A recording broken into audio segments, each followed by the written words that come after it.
Hello there and welcome. I'm Bob Proctor, and I want to share something with you that has changed my life more than probably any other one thing. But I want you to really think as you watch this video, okay? It's not very long, but it is very powerful. And there's something in here that is not taught in school. The first thing I'm going to talk about that's not taught in school is thinking. I have a paper here that says thinking is a skill which can be learned just as we learn skills such as typing and playing the piano. Very few public schools offer courses expressly to teaching thinking. Rather, we are expected to learn and teach thinking as a byproduct of learning mathematics, reading, science, history of trade, and so forth. And we do learn a lot about thinking in this way. The trouble is we learn our thinking skills in bits and pieces, and we never put it together as an overall picture. If asked to describe what all is required in order to think effectively, most people would be at a loss to give a complete account. Thus, we are unable to assess our own thinking skills or systematically teach the skill of thinking to others. Now, I want you to think about your life. And I want you to think about your income. I want you to think about money. Money's subject that is a subject that not a lot of people want to talk about. And when you do talk about it, a lot of people get defensive. They say, well, money's not everything. Well, that's sort of a ridiculous statement. Of course it's not everything.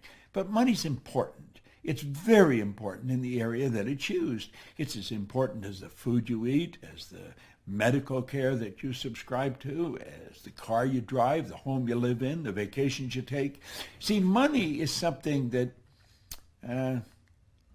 has nothing to replace it in the area that it's been used. Now, money is merely an idea. We put stacks of stuff together. If we just look here, we put stacks of stuff together that we call money. Now, I am going to run some pictures up here on the screen to help communicate my idea. I'm going to communicate graphically as well as verbally. And money is an interesting subject. You get stacks of it there. How would you love to have stacks of money? I think everybody would. Some people do, but very, very few. So let's talk about money. Now think about it. I frequently ask a person if they come to work with me, what's the most you've ever earned in a year? I really don't care what the answer is, but I want to know what the answer is. Because when they tell me the answer, what they're doing is telling me where their mind is programmed with respect to money. See, our mind is programmed. You're working with a program, I'm working with a program. Now, most people are working with a program that someone else built. They are the production of somebody else's habitual way of thinking. I'm going to suggest that you can rewrite the program. You can rewrite the program. Now, before we get into the money too deep, back in 1970, Alban Gbo wrote a book, Future Shock. And what he was doing was predicting what's going to happen in the future. And he looked ahead about 50 years. And he said, the future is going to be a shock for most people. And he said, it's something that we should really think about. Now, in the book, he made predictions that everyone thought were absolutely crazy, but they weren't crazy. You see, these were predictions of what he said was going to happen over the next 50 years. Now, I was working with Earl Nightingale and Lloyd Conant in 1970 when this book came out, so the book was very popular in our company. And most of us thought, this guy's smoking something. This couldn't possibly happen. But stop and think of what's happening with your cell phone. I can type a message here, and I can send it anywhere in the world. And you'll see it simultaneously with me sending it. If you would have suggested that in 1970, people would have thought you were losing it. Well, he recently came out with something. He said, the illiterate of the 21st century are not going to be the people who cannot read and write. The illiterate of the 21st century are going to be the people who cannot learn, unlearn, and relearn. They're going to be the people who cannot learn, unlearn, and relearn. That's called changing your paradigm. And I want to share some information with you. If you've already got it, it's really good to hear it again. If you haven't got it, you're going to love it because it's about money, okay? And it's really about how to create all you want. You have to have multiple sources of income. You can go back to the ancient Babylonians, as far back in ancient history as you can go, and you're going to find that the wealthy people all had multiple sources of income. Now, I want you to think about these figures that you're looking at here. 3% of our population are earning 97% of all the money that's being earned. And everybody says that's unfair. Well, it's based on a law. That's really what it's based on. Our income is the harvest of our production. That's really what it is. But 3%. Now think of this for a moment. Some of those 3% are not very well educated insofar as we look at education. Some of them are functionally illiterate. They can neither read nor write. Now, some of them are absolutely brilliant. But you're going to find people that are absolutely brilliant that fall into the 97% category that have to split up 3% of the money that's earned. So why and how does this happen? Well, that's what I want to talk to you about. You see, you can become one of the 3%. Now, if somebody had told me that 55 years ago when I first got into the studying of this information, I would have thought they were dreaming. But my income went from $4,000 to $175,000 in a year. And it was based on the concept that I want to explain to you here. It's a very, very powerful idea. It really is. But what we have to understand is that the earning of money is something that doesn't happen by accident. You see, you can belong to this 3% group by creating multiple sources of income. Now, as I just said a minute ago, wealthy people historically have always had multiple sources of income. This isn't an accident. It's by design. You can design this. So I'm going to ask you to really pay attention here. And you probably want to watch this video a number of times. There is an absolute law governs compensation. We know that there's a law. If I let this go, you know it's going to fall. If I let this go, it's going to fall. It's not going to go up. It has to go down. It has to go down. That is an absolute law. It's called the law of gravity. That's a law of the world. Well, the law of compensation is a law. And it's very exact. I want you to really pay attention to it because this law clearly states that the amount of money you earn is in direct ratio, it's in exact ratio to the need for what you do, your ability to do it, and the difficulty there is in replacing you. So let's look at these 3 points one at a time. It's based on the need for what you do. You see, in my particular business, there's the opportunity to earn millions of dollars, and I have earned millions of dollars. Not because I'm smarter than the next guy, not because, there's an emotional or capricious God said, I think we'll let Bob have a turn, and it's not because I'm lucky. It's because I find myself in a field where there's a tremendous need for what I do. I help people become aware of what they're capable of doing. I help people understand how they're programmed and how to shift that paradigm. That's essentially what I do. And there's a phenomenal need for that. We have people coming into our business every day. We train people to do this. But there's a tremendous need. I've worked in Shanghai, in Kosovo, in Bucharest, in Buenos Aires, in Rio de Janeiro, in Melbourne, Australia, in Singapore, all over Europe, all over South America, North America. Everywhere I go, there's a need for what I do. When you find a tremendous need, and then you develop your ability to fill it, you've got to become very, very good at filling the need. Well, I fell in love with this business many years ago. Now, I was fortunate enough to work with a man who was the best at what he did. Earl Nightingale was a broadcaster. Lloyd Conant was a great executive. And I wanted Earl Nightingale to mentor me. What I didn't understand, when I came to work with them, I also got the benefit of Lloyd Conant. Two absolutely brilliant people. Now, I watched them. They were the best at what they did. And they started the industry that I'm a part of. Personal development, personal direction. That's really what it is. Well, you've got to make up your mind you're going to get really good at this. You're going to become very good at it. And when you do, then you're very difficult to replace. Now, there's no such thing as an indispensable person. In fact, there was a great poem written on that one time about the indispensable man. It says, take a bucket of water and put your hand in up to the wrist. When you pull it up, The whole that remains is just how much shall be missed. You can stir all you want as you enter, stir up the water galore, but stop and you're going to find in no time it's much the same as before.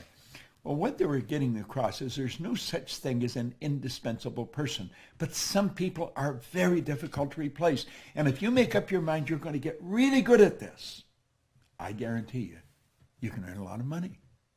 So that's where income comes from. Find anyone who has really mastered what they're doing. They're going to earn an absolute fortune.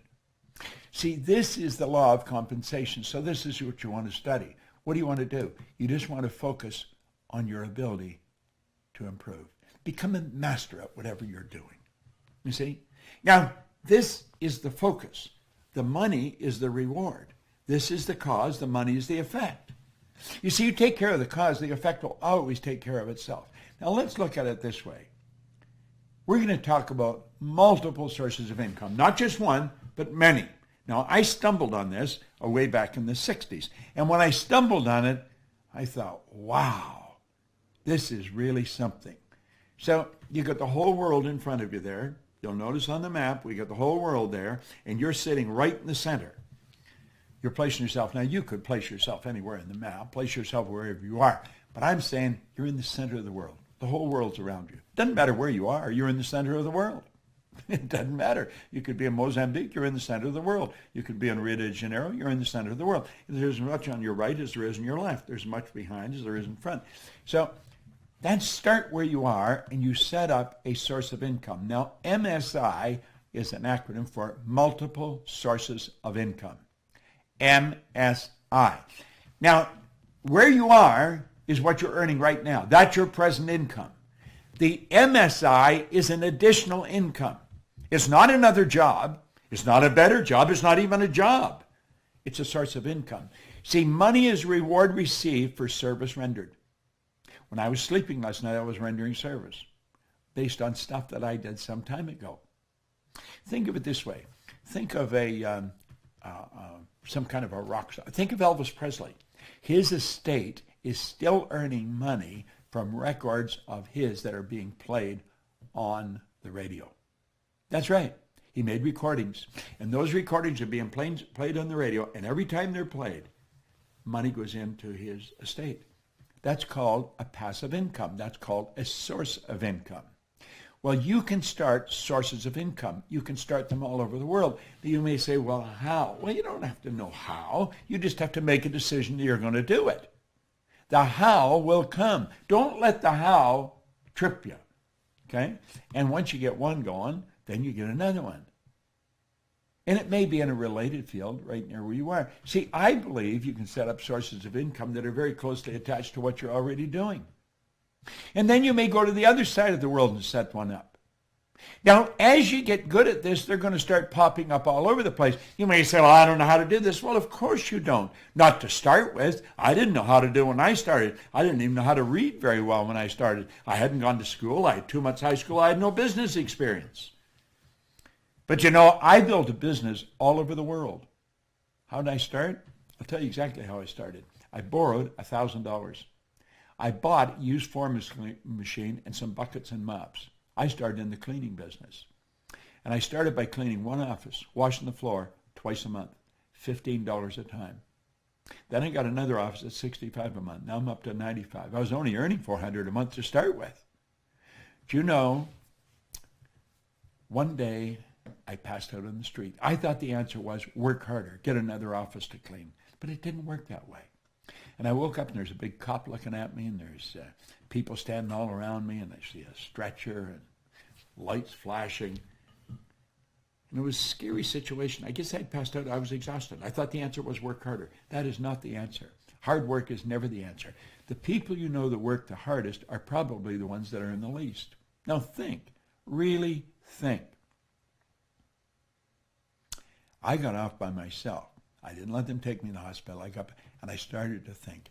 And I realized it was like something inside of me said, Bob, you're doing something wrong. And then another little voice said, if you can't clean all of them, don't clean any of them. Do you know over the next 5 years, I was cleaning offices in Toronto, Montreal, Boston, Cleveland, Atlanta, London, England. and the income was just rolling in from all over the place. Now, I'm not telling you to go clean offices. I'm telling you that I stumbled on something. It took me 10 years to find out what I was doing different. I had set up multiple sources of income. Now, I wanted to know how I changed. Why did I change? My income was over $1 million, and I didn't really know what I was doing different. I started to study. It took me 10 years, and I realized I didn't have one source of income. I had many sources of income. Now, as you set these up, you'll be asking, well, are they all the same size? Do you earn the same on all of them? No. Some of them won't even work. Some of them will die on you. There's so many ways of doing it. You could become a network marketer. You could become an online marketer. You could become an affiliate marketer. We have all kinds of affiliate marketers in our company. See, you want to make a decision that you are going to set up multiple sources of income. You don't have to know how. When you make the decision, you will start to attract how you're going to do it. Some of them will grow and some of them will die. But you know something? They all have one thing in common. They all flow into your bank. Some will be big and some will be small. It's absolutely phenomenal how this works. It all flows into your bank. Great idea. Just an absolutely beautiful idea.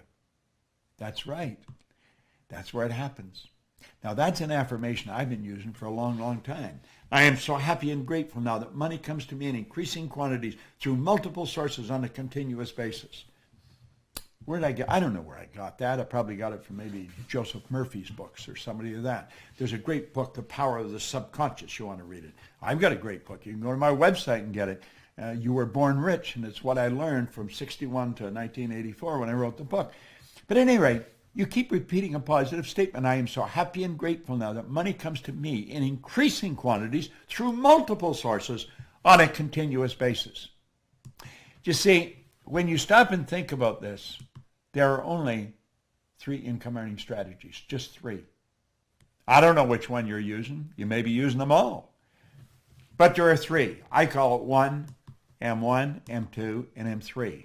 Now, we started out by saying only 3% of the people earn 97% of all the money. So the odds of your kids growing up to learn how to earn money is pretty slim. If you don't teach them, they probably won't get it because they're not going to get it in school. School does not teach us how to earn money. There's no place, they say, well, that's absurd. You go to work to earn money. No, you don't. That's not a good idea. You think, you provide service to earn money. You can earn more money when you're sleeping than you can spend when you're awake once you get good at this. You see, I'm not only good at it, I'm good at teaching it. And so I figured if I put this together and put it out there on YouTube, you all start studying, you'll start thinking, wow. Now, if you're going to teach your children anything, you want to teach them this one because M3 is the only one that really works well, okay? Now, M1 is a good strategy. It's not a good strategy, but it's used by 96% of the population. Now, think about that for a moment. 96 out of every 100 people use this strategy, and it doesn't work. It's got a problem. It's called saturation. This is where people trade their time for money. Now, we all get the same amount of time. We get all there is. So it's what we do with our time that's really going to make the difference. Now, think about this. I mean, really think about this. 96% of the people are trading their time for money. It's a 9-to-5 syndrome. And you see, part of the old conditioning is save some money for your old age. Save for a rainy day. You save for a rainy day, I'll guarantee you're going to get a rainy day. But what do? We take a little bit of what we earn and we squirrel it away for what? For our old age or something. We do that at the expense of a life. We never drive the car we want. We don't live in the house we want. We don't take the vacations we want. Go into a clothes store. Walk into any clothes store. And I'll guarantee you the first thing you're looking at is the price tag. They're not looking for what they want. You know, the last thing you should ask for is what's this cost? Because you've made a decision you're going to get it, so you have to know how much to pay for it. And don't try and knock them down. Pay what they ask. But do the same thing. Charge what you want, okay? Now, you see, trading time for money, there's a saturation. You run out of time. It's not a good strategy. Now, M2 is an excellent strategy, but it's only used by 3% of the population. You see, 3% of the population are following this strategy. It's where you invest money to earn money. Now, when you invest money to earn money, if you're good at it, you can earn some money. Some people are not good at it. They're working in the M1 strategy, and so they save a little bit and they get risky and they grow and they invest it. Bad investment, like that, they lose it all. And then they say, well, this isn't any good. I'm not going to do this anymore. Well, if you're really good at it, you can earn money there. But the M3 strategy is the one that you really want to focus on. It's used by 1% of the population. Now it spills over to about 3%, but 1% of the population earns 96%, 97% of all the money. What do they do that's different? They set up multiple sources of income. They multiply their time by setting up multiple sources of income. Now, if you really want to win in a big way, that's how you're going to do it. It's so basic and so simple. Well, you can learn more about it, but you want to study it. You want to study it. Money. Multiple sources of income. Boom, like that. MSIs. That's what the Proctor Gallagher Institute really focuses on, helping people understand how to set up MSIs. We teach people to train people to set up MSIs. You see, there's no end to what you can do. There's absolutely no end to what you can do. But you've got to decide what you're going to do. You want to take one of these things in your hand and sit down and write out how you want to live. And it doesn't matter what it costs. You write it down, and then you only think of how to do it. And you set up multiple sources. Now, let's suppose you have never touched a computer in your life, and you're going to learn how to use the computer, how to work with it. It's going to take you a while. And the strange thing about computers, when you learn something, it leads you into learning something else, and then you learn something else. It's sort of like an evolution that takes place in your mind as you start working. At least that's the way I found it, and most of the people I know. But when you first start, when I first started, I didn't even know how to turn it on. A guy named Rob taught me, and I'm sure that when he started to teach me, he thought, this guy's never going to learn how to use this thing. But he did learn how to use it, all right? Why? Because I made up my mind I was going to learn how to use it. Well, when you make up your mind that you're going to earn yourself a specific amount of money every year, and you might set that magic million. Anybody can learn how to earn $1 million. I believe I could teach anybody how to do that. There's a lot of people that can teach you how to do that. But you've got to decide you're going to do it. And if you don't decide you're going to do it, the odds of it happening are pretty slim. Now, is it going to happen overnight? No, nothing happens overnight like that. But over a period of time, let's say over 6 months, you're going to learn how to master this thing. You're going to learn how to set up MSIs. And after you learn how to do it, then you're going to start to learn how to multiply it. I read a story one time by U.S. Anderson. It came in a book. He told a story about he and a friend of his were in a nightclub, and there was guys spinning plates on the end of bamboo poles. You've probably seen it happen on television. And this guy had 18 plates spinning on the end of bamboo poles. And when the bamboo pole was bending over and just about, and you think the plate's going to, you say, get that pole. You think he goes over and he gets it going again. When they left the club, he says to his friend, wasn't it amazing how well he spun those 18 plates? And his friend says, no, it was amazing what was amazing isn't how well he did it, but the fact that he did it at all. And Anderson said that started him thinking, how do you become an 18-plate spinner? He said, you learn to spin one plate.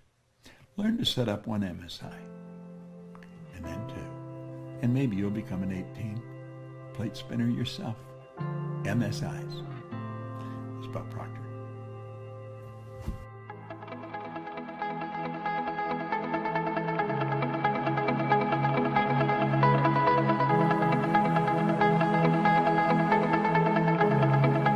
Check us out at ProctorGallagherInstitute.com for tips, tools, and resources.